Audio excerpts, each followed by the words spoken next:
don't ask her anything about me, because she knows too much, and I love that. She is an expert on trauma and has been in that field for close to 20 years.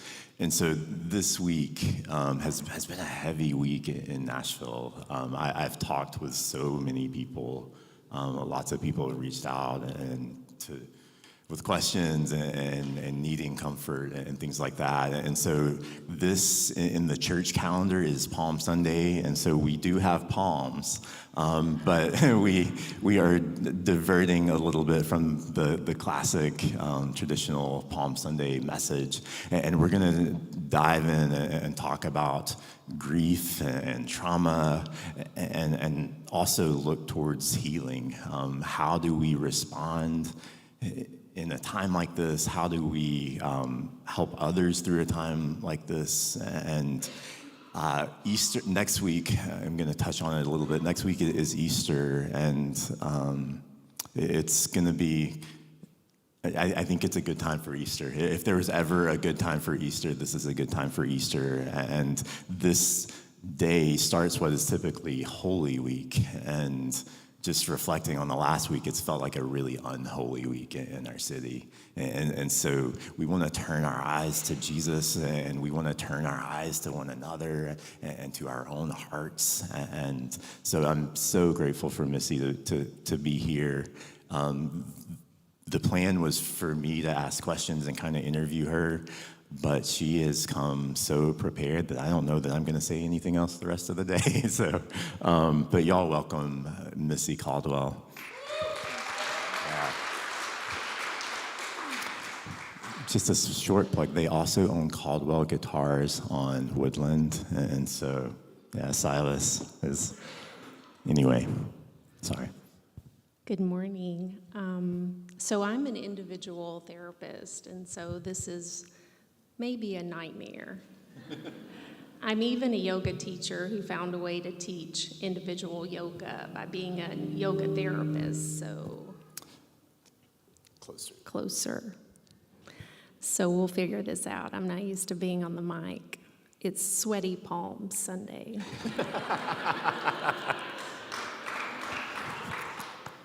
The end.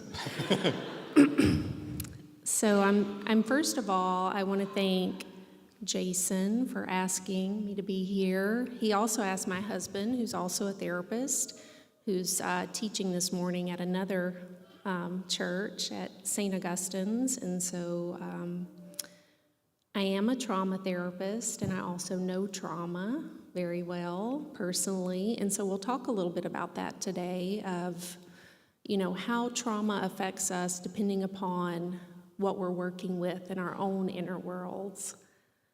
So I'll start with the words love and desperation.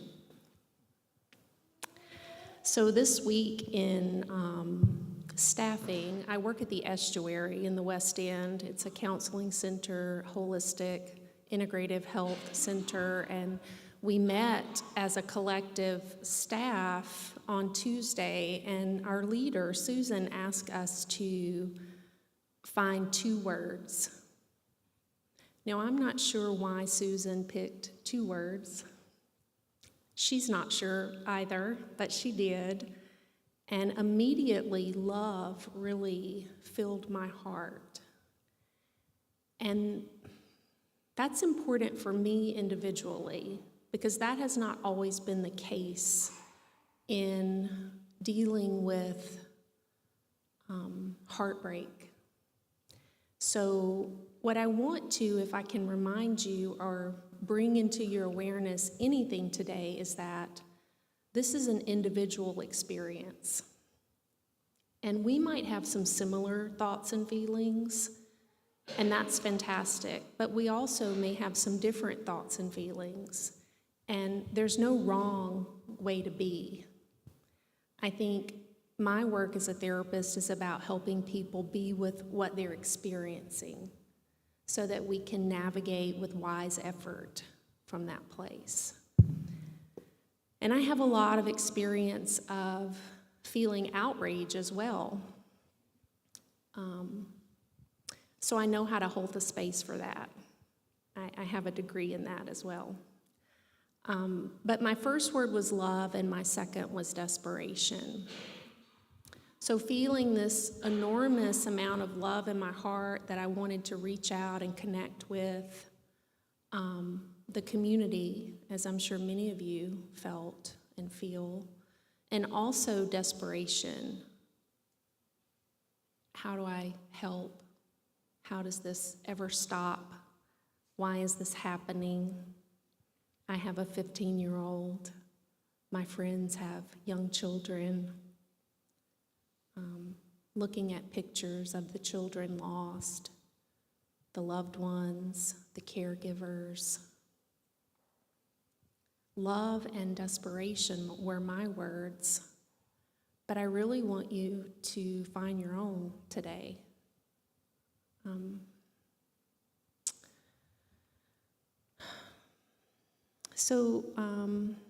I'll talk a lot about how we address this clinically. And so many of you are perhaps familiar with Elizabeth Kubler-Ross and the stages of grief, denial, anger, bargaining, depression, and acceptance. And, that's been in the mainstream for a while. Those aren't linear, right? Grief is really sloppy and messy. So what's going on inside of me is going on outside of me, right? It's the response to what's happening in the collective. And today, I think there's a time to really focus on some of our hypotheses about the commonalities in the actions of someone who commits such violence. But today it feels like a really important time to just hold space for grief. Wow. Brought some sound effects today also. So the space for our grief as a community in Nashville, the loss of innocent children,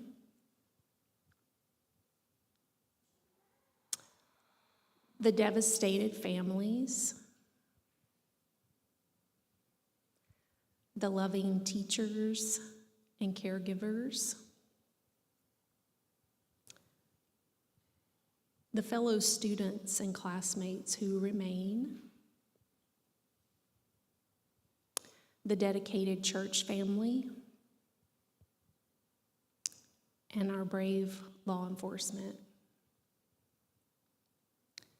The horror, there's no real verbiage for this. Nothing comes close. It's a deep wounding. For me, it's Jesus on the cross. It's the deepest of sorrows, and we all process this in similar and different ways. So I'll talk about collective grief, secondary trauma. This is how we language it in the therapeutic world. So secondary trauma is when we bear witness to the suffering of our neighbors, friends, community.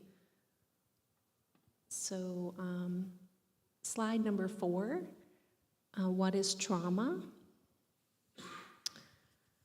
So what is trauma?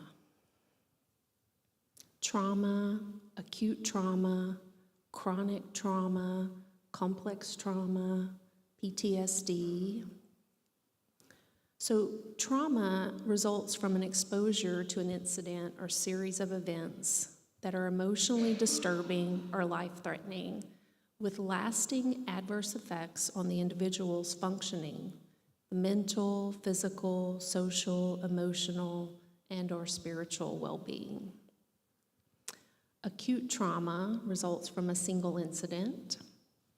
Chronic is repeated and prolonged, such as domestic violence or abuse. Complex trauma. Complex trauma is not in the DSM currently. the Bible of diagnostic criteria, but we're working on that as a collective of social workers and counselors. But complex trauma is exposure to varied and multiple traumatic events, often of an invasive interpersonal nature. So if you're familiar with ACEs, I'll talk a little bit about that later, but you would have a really high ACE score with complex trauma. And then PTSD, the disorder in which a person has difficulty recovering after experiencing or witnessing a terrifying event. It could last months or years, which triggers that can bring memories of trauma accompanied by intense emotional and physical reactions. So that's just to really get clear together today of what we're dealing with therapeutically. And by the way, getting therapy is a sign of strength, and I encourage that. My husband and I have been married for 23 years, and a lot of that has been spent working as a therapist and in therapy. And so mental health is health, and it is not a sign of weakness. And so if anyone here is interested in talking to me or Jason afterwards about how to get connected, please don't hesitate to do that. One of my major resources is Bessel van der Kolk. I don't know if you're familiar with the really dense book called The Body Keeps the Score, but it's out in pop culture. But it is academic, right? And so, but I love his teachings, and he's all over social media, and there's lots of things you can, pull from out there. But I think, is slide number 5 in there, Bessel van der Kolk? I put these together sometime between late night and this morning, so maybe there's not too many errors.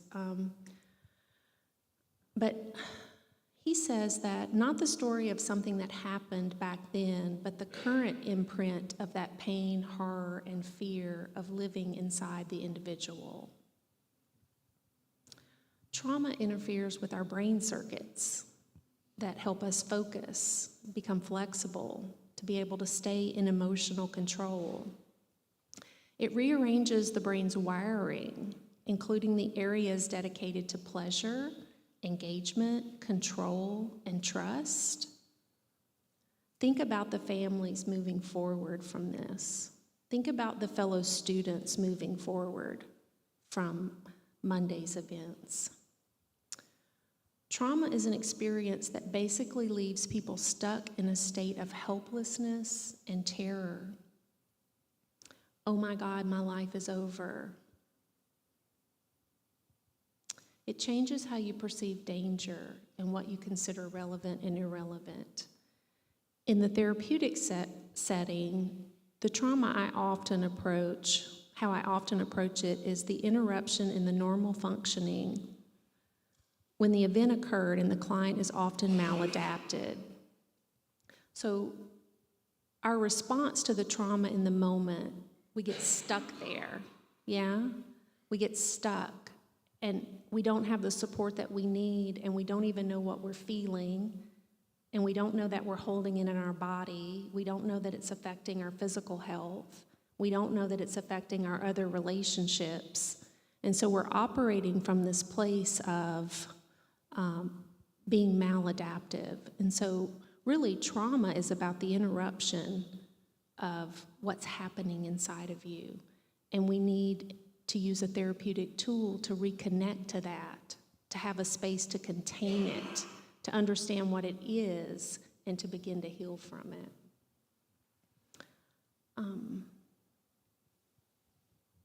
So The Body Keeps the Score is a really good book, but there's others out there, and I'll get into that. But a trauma response would be like if a tiger came into the church right now, we would all do what?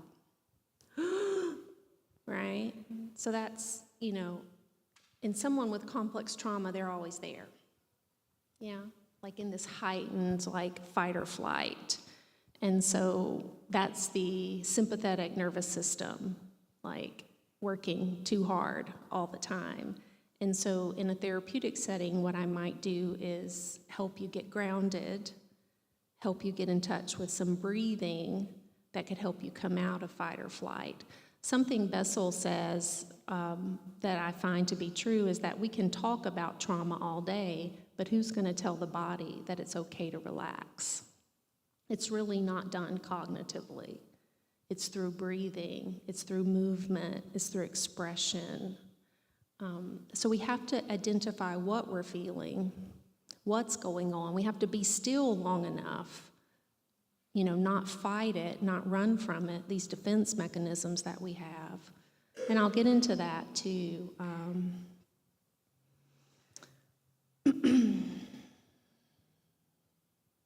So the common trauma responses, I think that's slide number 8.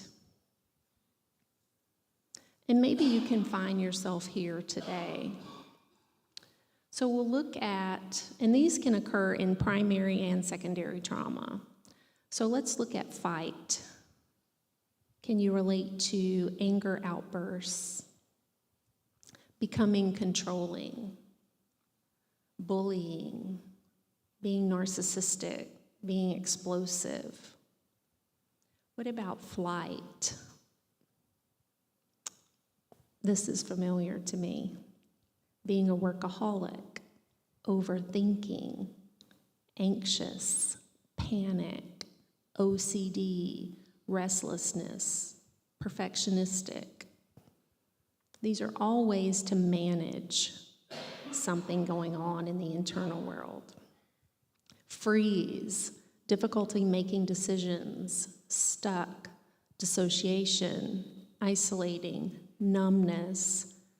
And then one that many people don't know about is fawning, and that's people pleasing, a lack of identity, no boundaries, being overwhelmed, being codependent. So these are very common, normal responses to trauma. Basically, we all do it, right? But we don't want to do it to a degree of harm, right? We want to find ways to lessen these defense mechanisms. We want to find a way to be with, integrate, and heal. I have a little bit of information. Did I add the ACEs slide, number 9? I may not have. I did, okay. Are many of you familiar with the ACEs? There's an ACE quiz that you can take. It's at the stopabusecampaign.org. But this tells us how toxic stress really gets under our skin. And so these are really valuable tools. So you take a test, a quiz, and it shows you like what your childhood stressors are.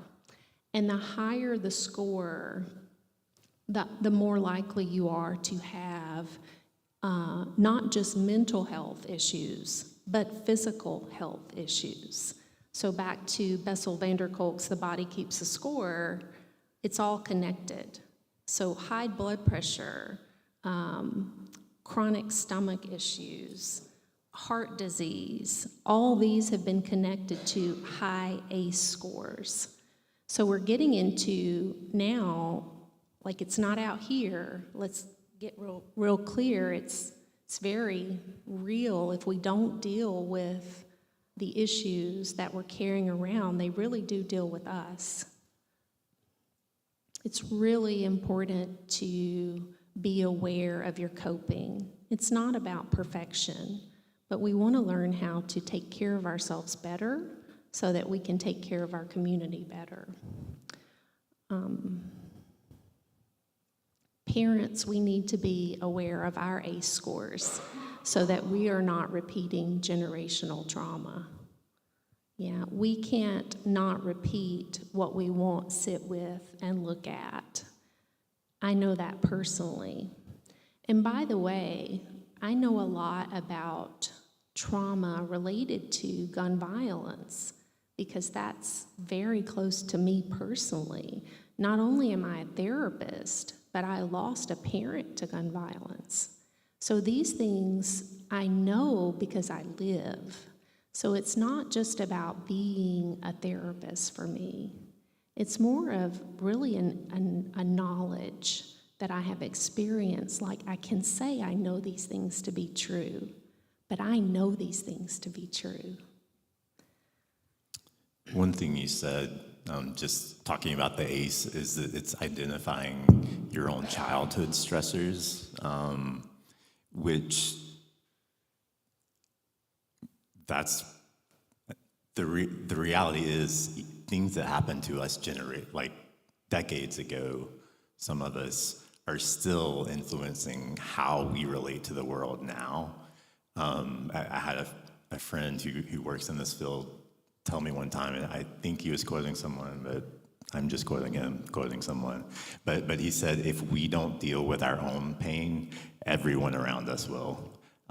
So if we have gone through the trauma, if we've experienced, and for some of us, it's not like really dramatic occurrence. It's things that seem normal to us, but everyone else around us can see that it's influenced us and affected us in ways.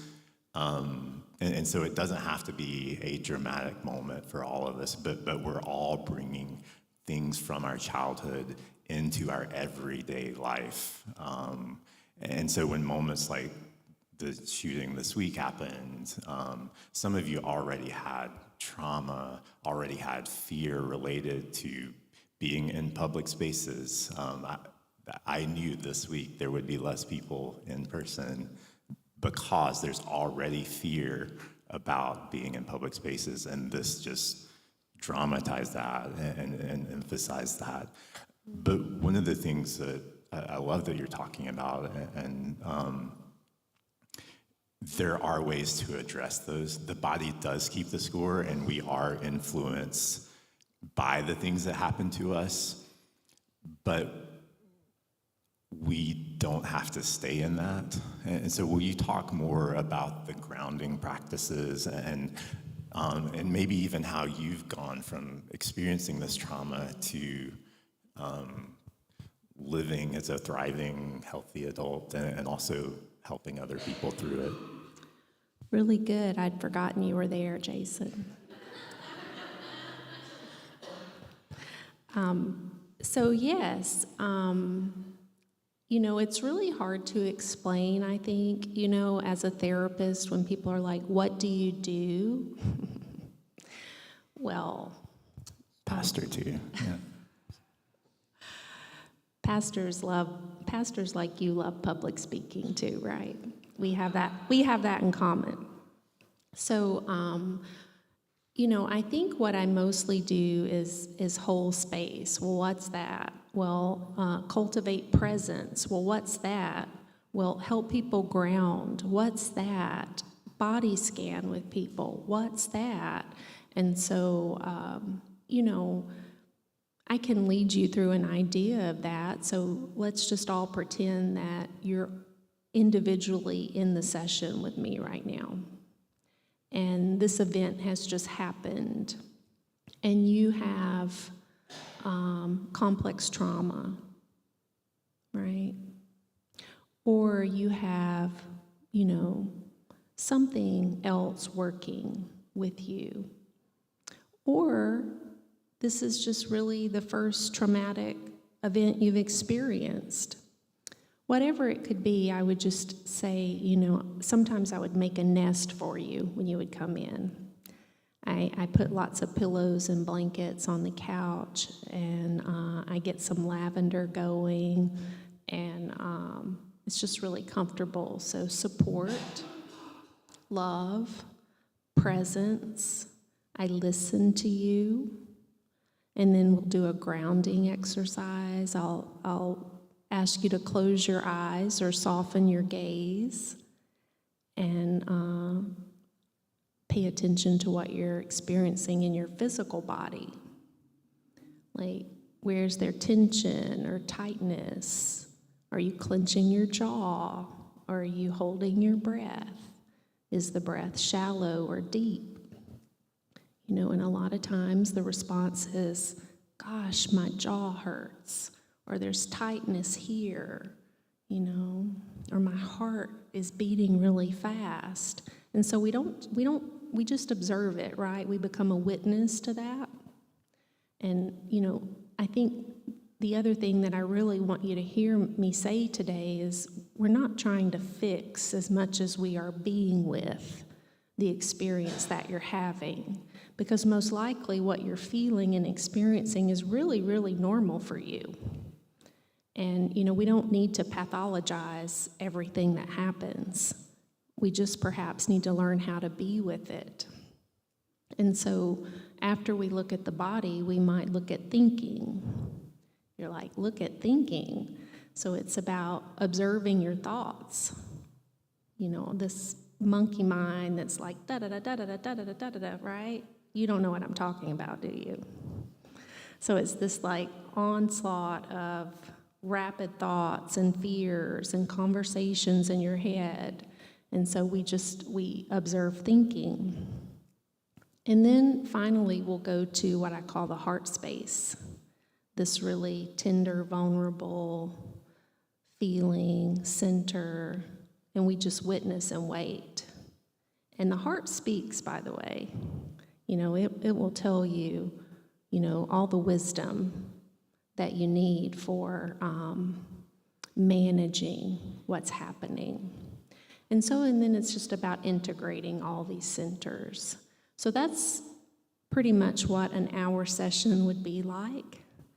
And then, encouraging some journaling after that session, encouraging being in nature, which is the best therapist, I believe, and starting on a pathway towards self-care, self-compassion, so that we can better take care of ourselves first and then other people.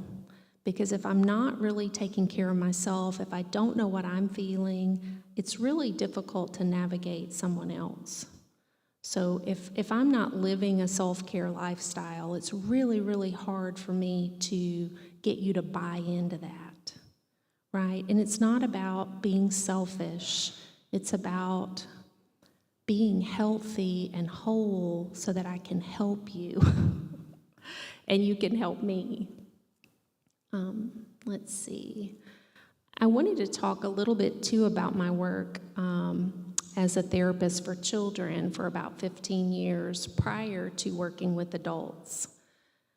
Again, today is about working with the grief, but how do we get here? I think it's important to touch on this a little bit in my work at an orphanage with children of abuse and neglect. So children who were removed from their biological families through termination of parental rights to being adopted and perhaps disrupting their adoptive placement or their foster placement due to all the pain, right? All the pain.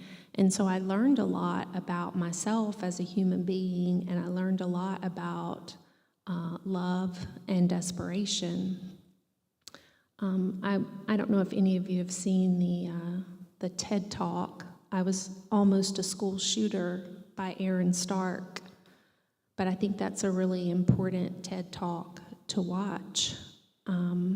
He talks about all the characteristics, and I wanted to name a few of those, but most of them are, being bullied, being an outcast, not having support at home, being physically abused, being sexually abused, being neglected, not having a container, not having love, feeling like you are bad because you've only had bad experiences. And that leads to some of the pathological behavior that we're seeing today. that we call emotional disturbance. But again, it feels important to name that today. But it just feels like I want to focus just on the grief today, right now. But if you have questions about my work and experience in working with troubled youth, please, you can email me. I'll leave my information, or you can talk to me afterwards. But there was an article that came out just a few days ago, and it's called "The Struggle to Understand," and it was in Psychology Today, and it even mentions Monday's incident here in Nashville. And we're all just trying to find meaning, right, out of something that seems meaningless. We know the research, the countless kids who are rejected and bullied, but all these kids don't become school shooters, right? But when we see these children in our community, any child that seems like an outcast, it's so important to reach in. It's so important to connect. It's so important to be kind. And I know I'm preaching to the choir. You all know this. I feel it. It's here. So just keep doing what you're doing, looking and listening and taking action towards love. Hi. I have a couple of quotes from Henry Nouwen. He wrote a book called The Wounded Healer, and the premise of the book is that the greatest thing that we have to offer other people comes from sometimes the greatest pain, the greatest trauma that we've experienced ourselves. And here's one quote. It says, "What is most personal and unique in each one of us is probably the very element which would, if it were shared or expressed, speak most deeply to others." I can't tell you the number of times in counseling with other people, and someone shares something that they've been afraid to share with anyone or not many people, and they share it. And I just want to say, like, the number of people who have shared that same thing, it feels like, I can't believe I'm being this honest. And the reality is so much of the things that we deal with are being dealt with by the person next to us and the people across the street and things like that. And it's when we're able to be vulnerable with other people that we experience healing and they experience healing. We feel like we're not alone and they feel like they're not alone. And then this quote seemed especially true this week. "Every Christian is constantly invited to overcome his neighbor's fear by entering into it with him and to find in the fellowship of suffering the way of freedom." And I think that is a uniquely Christian way of thinking, the way that Jesus entered into suffering with us was the way that we experience freedom, the way that we talk about salvation through our faith and through the way of Jesus is that there's an element of suffering. We don't get resurrection except through crucifixion, except through death. And so what does it look like for us to overcome our neighbor's fear by entering into it with her, with him, and find in that fellowship of suffering, it is the path to freedom.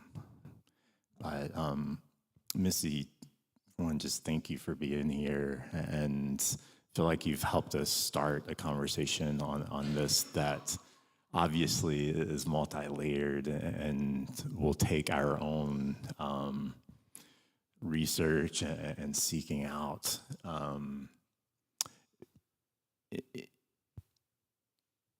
In the as the band comes, I want to take a time of just silence and prayer. and remembering the families of the people who were affected.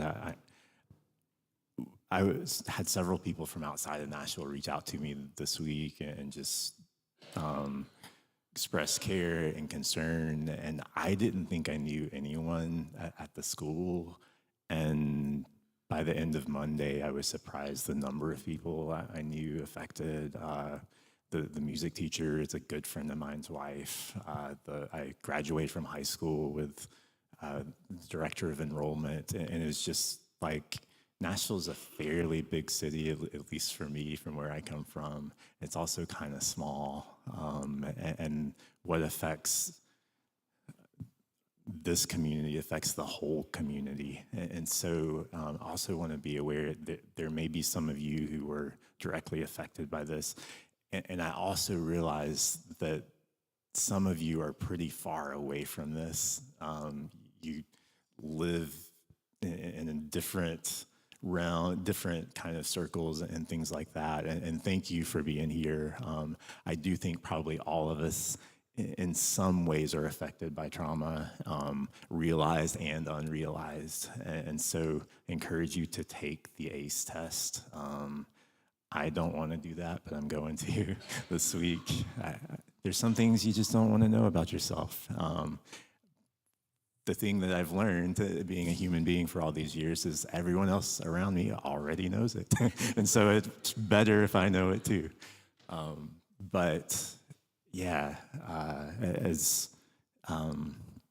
Let's take a couple of minutes to do that. And we also always journey towards what we call communion, what the church historically has called the Eucharist, which means the graced meal.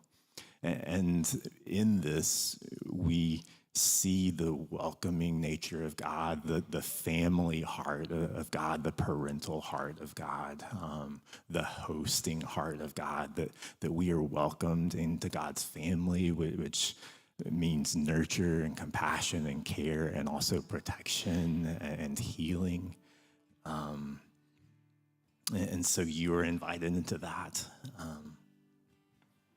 You don't have to be a member here. You don't have to think everything that we think, and I don't even think everything that I think all the time, right? Or believe everything we believe, but just know that you're welcome to the heart of God, the table of God, the family of God, wherever you're coming from. You are not too broken to be healed. And even in the depths of your brokenness, you are so loved by God.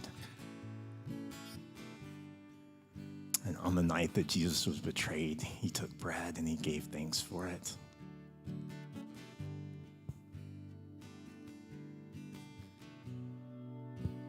He broke it. And it was in the broken body of Jesus that we find some of the heart of Jesus.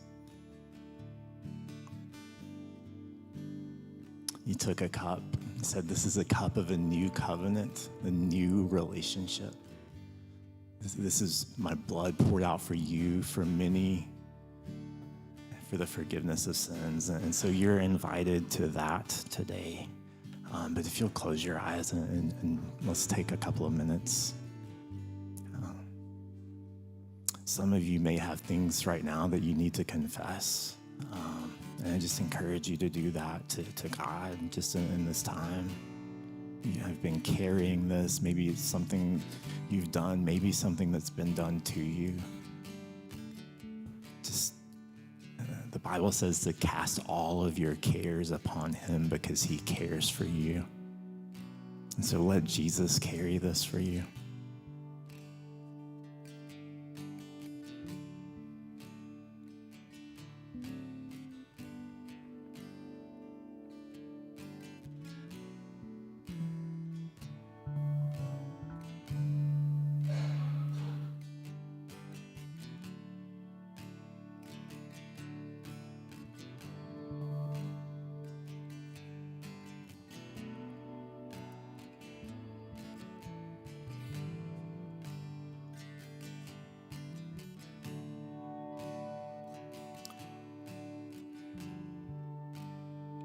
there are places in your heart and your life that have been wounded,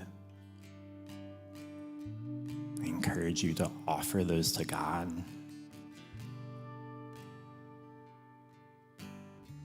And ask that he meet you in that in your suffering, that Jesus would enter those wounds. And the Bible says that it's by his stripes that we are healed. By his wounds that we are healed.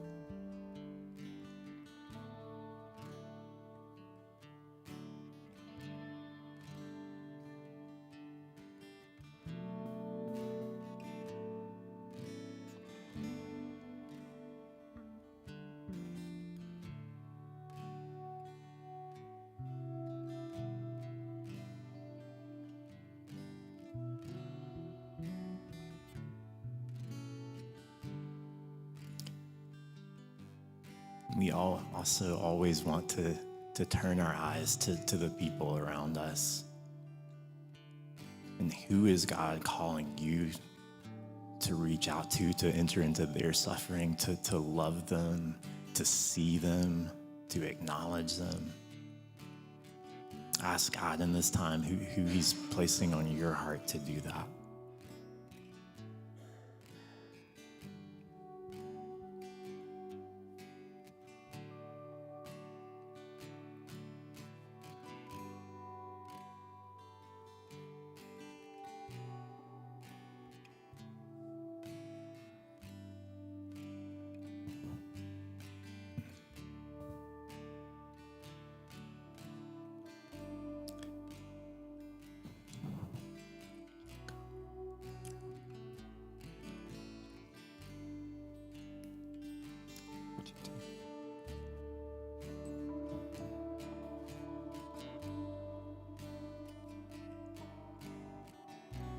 I invite you all to stand. I didn't ask them beforehand, but just asked Missy and her son Silas. I planted a church in Mississippi before moving here, and Silas was 2 when it started. And we left on the 5th anniversary, and Silas was my associate pastor, both self-proclaimed at the time, but also affirmed by myself and the community. And so he spent such a, and actually I've told you a story about a kid who the night before I had a meeting about moving to Nashville to start this church. This kid walked out of his room and started talking about, hey guys, I think we all need to move to Nashville, Tennessee, and yada, yada, yada. And Jason, you need to restart a church in Nashville. This is the kid. It's not a kid anymore, but yeah, anyway, you're invited to come experience the love of Jesus and the love of this community. We also have prepackaged communion. I'll put it over here, and gluten-free crackers. And I'll be in the back if you'd like to pray with someone. But come as you're ready.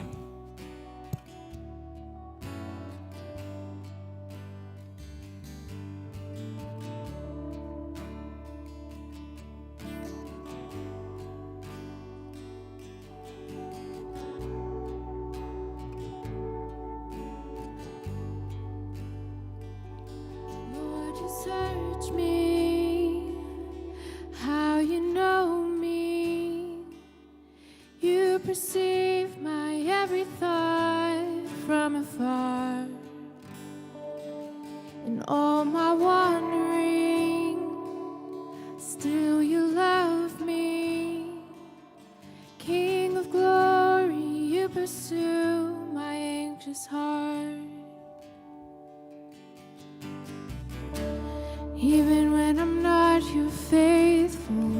And even when I doubt, your truth holds. Even when I'm lost, you won't let me go. And when my heart is dry, your grace flows. No matter where I run, I'm not far from home. Yeah, I may be weak, but you're able.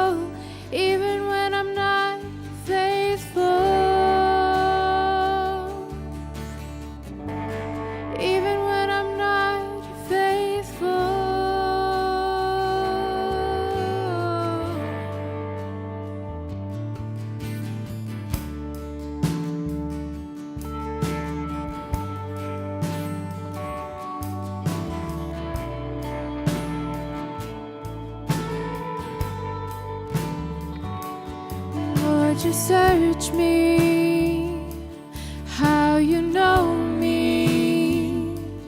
You perceive my every thought from afar, and all my wandering, still you love me. King of glory, you pursue my anxious heart. And even when I'm not, you're faithful. And even when I doubt, your truth holds. Even when I'm lost, you won't let me go. And when my heart is dry, your grace flows. No matter where I run, I'm not far from home. Yeah, I may be weak, but you're able. Even when I'm not, you're faithful. Even when I'm not, you're faithful.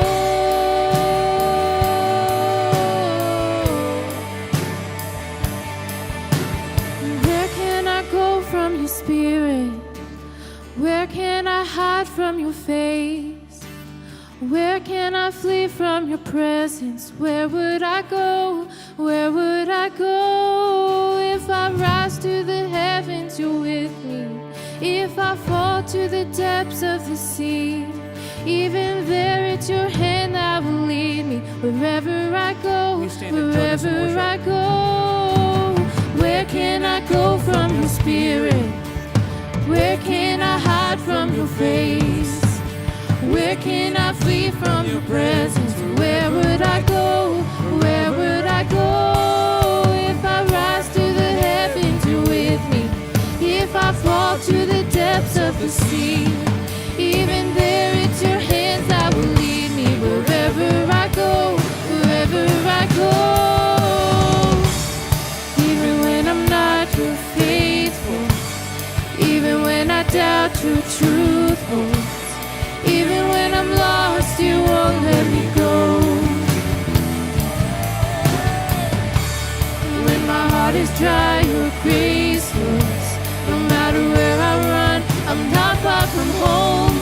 Yeah, I may be weak, but you're able. Even when I'm not, you're faithful. Even when I'm not, you're faithful.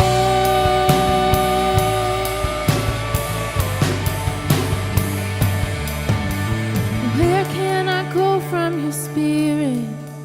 Where can I hide from your face?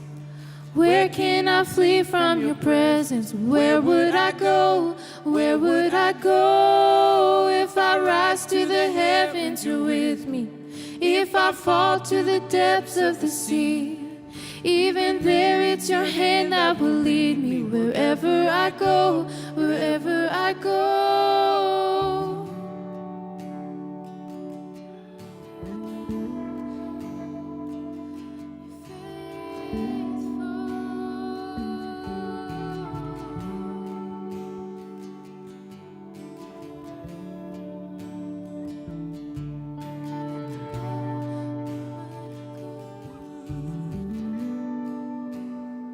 Let's sing that a bridge again. Where can I go from your spirit? Where can I hide from your face? Where can I flee from your presence? Where would I go? Where would I go? If I rise to the heavens, you're with me. If I fall to the depths of the sea, even there it's your hand that will lead me. Wherever I go, wherever I go.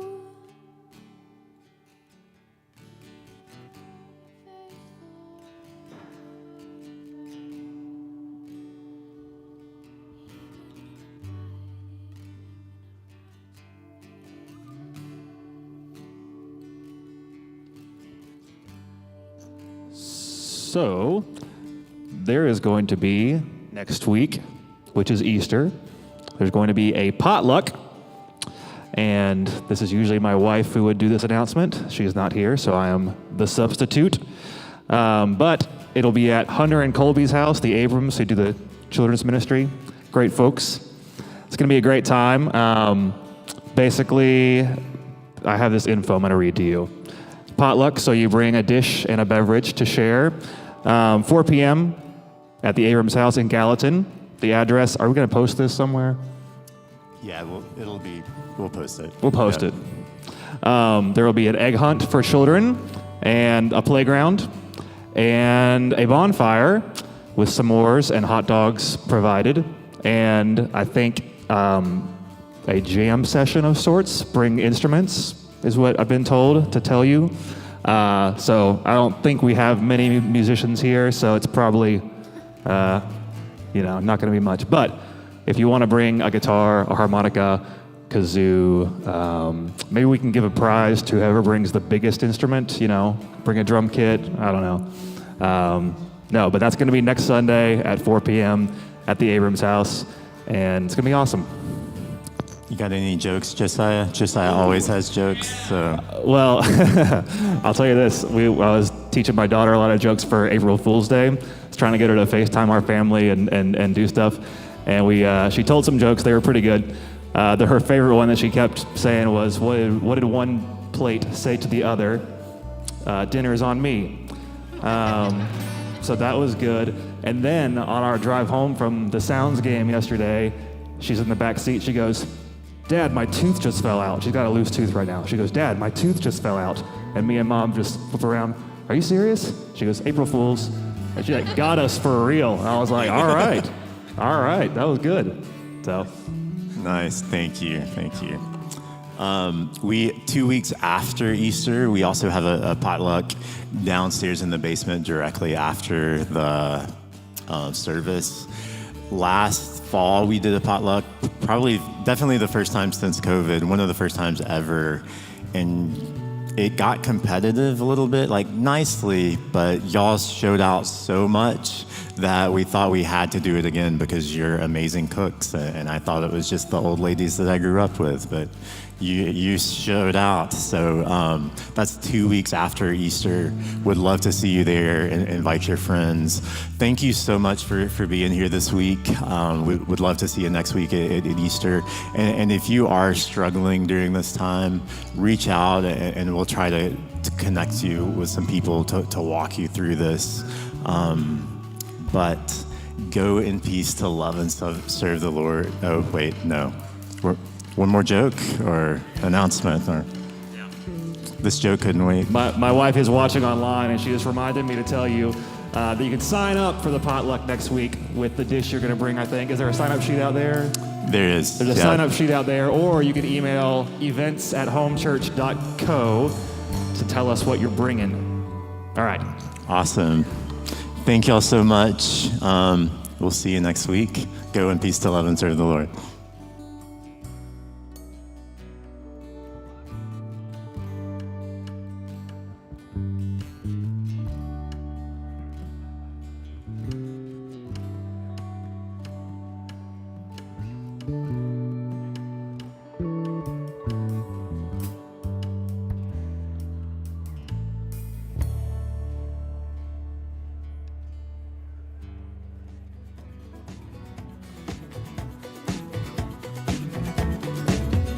My soul, sing my soul, you've been rescued by the King.